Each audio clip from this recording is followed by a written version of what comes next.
My name is Jillian Perrick, but my friends call me Jill. I'm a lover of all things orange chocolate. Think One Tree Hill is way better than the OC. And as a person who stutters, I strive to empower women with invisible disabilities to go after their dreams, just like I did. I'm a mindset coach specializing in imposter syndrome, helping women overcome their inner imposter with my master's in psychology and my certification in neurolinguistic programming, hypnosis, EFT tapping, and time techniques. And this is the From Imposter to Empowered podcast.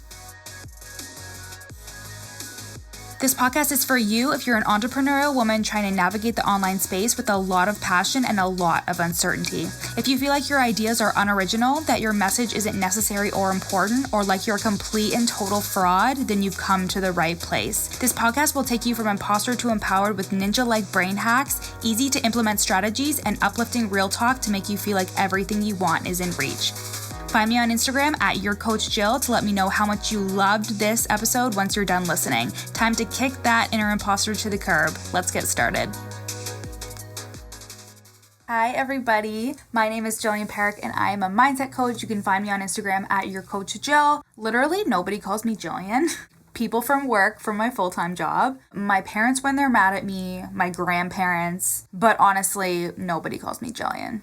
I think I like to use it in like a professional sense, like, hi, my name's Jillian, but most people call me Jill. So anyway, so you can find me on Instagram at YourCoachJill, on Pinterest at YourCoachJill, and I'm a mindset coach. I specialize in imposter syndrome, and I am certified in neurolinguistic programming, hypnosis, EFT, time techniques, and also somatic and energy work such as Reiki and breath work.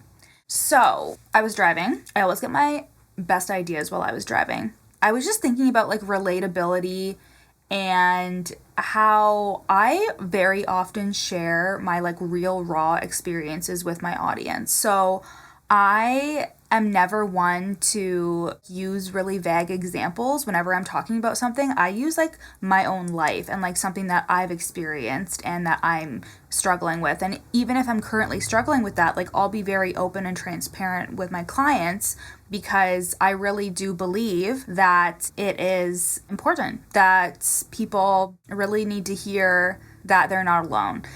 And that's because shame is our default setting. Shame is what we resort to because it was how we were raised. Like a lot of this generation was raised on shame. I think about the time where I went to the grocery store with my family and I stole like one of those tape gum things. It was pink, obviously. And it was like the tape gum and I stole it. And I think I was like 8 or something. And I showed my sister in the car, like took it out of my pocket. I was like, look what I did, Larissa. When my parents found out, they obviously shamed me. Like, this is what bad people do. You're bad, blah, blah, blah. They were just worried that their daughter was going to be a fucking thief. They weren't thinking that, like, okay, we shouldn't tell her she's bad. We should just be like, this behavior is bad.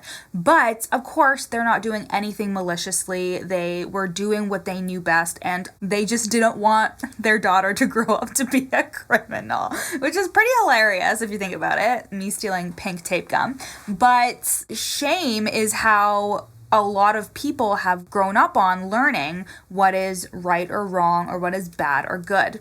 And it's because we learn the shoulds and the shouldn'ts. And when the shouldn't comes into play, and again, this is a cognitive distortion in terms of you should do this, you should do that, you shouldn't do this, you shouldn't do that. When shouldn't comes into play, you start playing around with shame in terms of being like, you shouldn't do this, but if you do, you're bad. Or if you do, you're not nice, or you're selfish, or you're greedy, or whatever it is. And the thing is shame is internalized. We very rarely talk about things that we are shameful about. When we do shadow work, it's really bringing to light those things that like we all have these thoughts in terms of being jealous or being afraid or being anxious, but unless you have someone to talk to about it, or unless you start opening up and like lifting the veil on the things that you internalize, because we have a lot of thoughts running through our head all day, and everybody else outside of you most likely will never know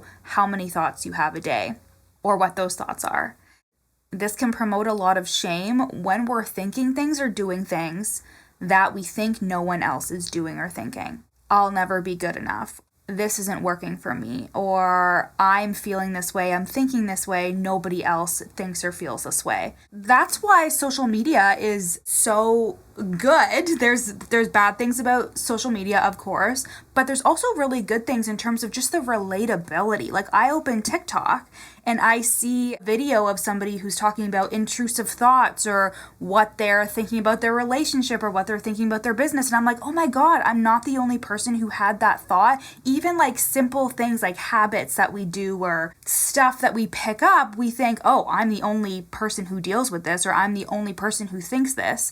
And then we don't verbalize it. But social media has been such a beautiful thing in terms of being like, oh my God, this person is experiencing the exact same things that I have. I'm not alone. And I think that's why I'm so honest and so transparent with my audience and with my clients, because what helped me is seeing people who were going through the same things as me and were verbalizing it and being like, I understand where you're coming from. This is what's happening for me too. And it gave me permission to like accept myself, to validate myself. Now, we all want to get to the place where we eventually validate and give ourselves permission, but we're also never taught to do that. As we grow up, we look for external validation. We look for that external praise to be okay, to be given permission. And it doesn't stop in adulthood, and especially when you start doing something like owning a business. Your external validation is really in those vanity metrics online, or it's somebody paying you, or it's somebody saying, I'm so glad to be working with you. That is the kind of permission and validation that we crave. And when it comes to the permission and the validation that what we're thinking and feeling isn't weird or it isn't abnormal, when we see other people doing those things or thinking those things and bringing them to light, we kind of just like breathe. A weight is lifted off our shoulders to see that we're not the only ones. And it gives us permission to step forward and deal with it instead of internalizing it and trying to push it down or repress it, which is again why we do stuff like shadow work, because it helps us bring those things to light. When you bring something dark inside of you to light, you allow yourself to release it, to let it go. You take its power away. That's how I felt too with my stutter. I spent so long like trying to hide it and repress it, thinking, well, I just won't bring it up. I'll just pretend like I'm normal, pretend that it's not there. It just got worse. Like, the anxiety got worse because I was constantly internalizing it and never really thinking. Like, it's a different experience for me to go through a drive-through than it is for one of my friends. It's a different experience for me to go to a party than it is for one of my friends. Of course, there's social anxiety and all that stuff, but for me, there's another layer to it, and I would never verbalize that. I would never say to my friends, I have a really hard time introducing myself in person. Can you introduce me? I could never say that because of the shame that I was internalizing about myself and about being unable to say my fucking name to somebody who's right in front of me. It's so easy on camera, but in front of other people, it's just a whole nother level. And shame keeps you in the thought spiral. Shame keeps you in that negative loop of, I'm having these thoughts, I'm having these feelings. I shouldn't be having these thoughts or feelings. What am I making it mean that I'm having these thoughts and feelings? I can't say anything. I need to act like everything's okay. I think, again, that's why I am so honest and transparent with my audience, because I don't want anybody to feel how I felt. I don't want anybody to feel like they're not heard or that they're not validated or that they're alone, because it's funny that we're all unique beings, but we are all so similar. And the law of divine oneness says that we are all one. And I truly believe that on some level, we all have the same thoughts and feelings. We all have those feelings of fear or anxiety or worry or jealousy or shame. And to pretend that we don't, to pretend that we're enlightened or that we're over something, like something I see all the time on my Instagram is, I'll put up a really good post about shame or fear or imposter syndrome or whatever, and I'll get those engagement comments of, oh, I used to deal with this, but I don't anymore. And my response to this is, obviously, I know that you're just trying to get engagement up for yourself, whatever. But I also respond like, oh, imposter syndrome is something that I still am up against. Fear is something that comes up for me often. Why are we pretending like we don't have these things that come up? I mean, it's amazing that we have tools like NLP to help like release this stuff too. Like, it's just next level to be able to release stuff like fear and anger and sadness. And my life has been totally changed by NLP, and highly recommend. If you're in any of my programs or you want to be in any of my programs, you will get the magic of NLP. I don't know about you, but I'm an imposter syndrome expert and I still deal with imposter syndrome. I think that's what makes me an expert, because I know what it feels like to be completely qualified and capable and competent, but the beliefs that I have about myself literally made me think that I wasn't capable or qualified or competent. I still have times where I'm like, fuck, do I even know what I'm doing?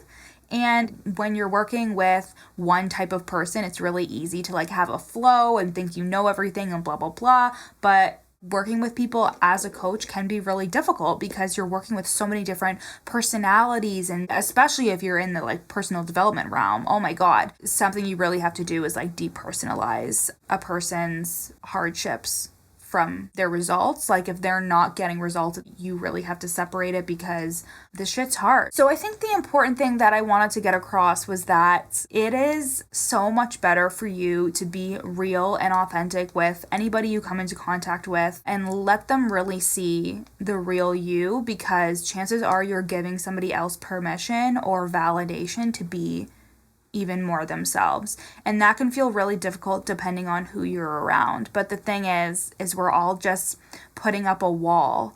We're all just putting up this defensiveness, hoping to seem cool or seem whatever, because we're afraid to feel the feelings of rejection or shame. And again, shame is like our default setting for a lot of people. It takes a lot of work to program yourself to meet yourself with compassion instead of shame. And that is like an ongoing journey for me and for my clients in terms of defaulting to compassion and telling yourself like, it's okay that you're having these thoughts or these feelings. It's okay that you're having a tough week. It's okay that you didn't work out at all this week. Like, you're okay. Have compassion for yourself. That is what will combat shame. And I used to like laugh at it. I used to be like, yeah, I know, I gotta be nice to myself, LOL. But the way you speak to yourself and the way that you talk to yourself in your head, you are the closest person to you. Imagine having a Siamese twin who was constantly berating you. You're not good enough and your body looks ugly and you're not a good coach and who's going to think you're qualified? You'd be like, will you shut the fuck up? You wouldn't tolerate it from somebody who was that close to you. So why do you tolerate it with yourself? The thing is sometimes we layer shame on top of shame. So we think to ourselves, oh, you should feel more qualified and capable, you must be a fraud. And then we think like, no, I'm not a fraud. I need to be nice to myself. I'm doing the best that I can. But if you are mean to yourself and if you put some gas in your car, then you'll be motivated and then you'll try harder and then you really will get what you want. Sometimes we just like it's like a shame sandwich. Like sometimes we like act like we're meeting ourselves with compassion, but it's because we think that the shame is serving us. The thing is we think that the shame is serving us. We think that the shame is helping us achieve something, just like imposter syndrome. You think that you feeling like an imposter is actually helping you because you think it helps you work harder. You think it helps you show up. You think it helps you do things despite fear. But what it's actually doing is it's bringing you down. It's bringing down your vibration. It's bringing you down in terms of berating you. It's kind of like a dance teacher, or for some reason I'm thinking of fucking Dance Moms with Abby Lee. Like, imagine the emotional trauma that those girls have experienced from being berated by Abby Lee, when you can have a coach who is empowering and uplifting and positive, especially during very formative years, and see a different impact on that person and on yourself. When you come from an empowering place, you still want to get the motivation going. You still want to be productive. You still want to do all those things. But the thing is you think that you can't do that with compassion. You think that you need shame or guilt or imposter syndrome to push you forward, when in reality, you do need the compassion. It's just you have to show yourself more of it in order to have it become a pattern, have it become a habit. And if it feels like you're really resisting against the positive thoughts or against the compassionate thoughts, I always use this, it's like a skiing metaphor. And if you're going down the hill, you're used to this perfectly grooved path of like berating yourself and talking to yourself terribly. You're so used to that grooved path because in your brain, we have those neural pathways that help you navigate life because it's so used to you speaking to yourself that way. It's just a default path. So changing the way you speak to yourself and changing the way that you think and move and act is going to feel difficult. You're going to feel that resistance. But that's okay. Just remember that it's not going to be easy. It's not going to be an automatic thing to change your thoughts and change your behaviors and change your actions. But the more you do it, the more you get used to it and the more your brain gets used to it and it becomes a pattern. And we need to step away from defaulting to shame because you have that secondary gain. You have that belief that it's working for you and it's not. It's working against you. It's bringing you down. You think that it helps you, you think that it motivates you, when in reality, it just makes you feel worse and brings you down. And then it's harder to get back into that higher, more elevated vibration. So I hope you guys loved this. Thank you so much for watching. You can hit the subscribe button for more content, and you can follow me on Instagram at YourCoachJill. Thank you so much for listening, guys. I hope you enjoyed this episode. And again, if you're wanting to release those limiting beliefs and pull back the veil on the things that may be hindering your success and stopping you from achieving what you really want to achieve in your life and in your business, the From Imposter to Empowered course is only $197 and you get 15% off with the coupon code FITE podcast. Again, you get 15% off the From Imposter to Empowered course using the coupon code FIT podcast at the link in my show notes. See you guys later. Thanks so much for listening to the From Imposter to Empowered podcast. Leave a review so I can continue to make amazing free content for you guys. And speaking of free content, you can go to the link in my show notes and download my free 30-day journaling prompt workbook to help you overcome your inner imposter and attract the abundance you deserve. And finally, screenshot this episode and share it to your Instagram story, tagging me at YourCoachJill so I can share it on my page. See you next time.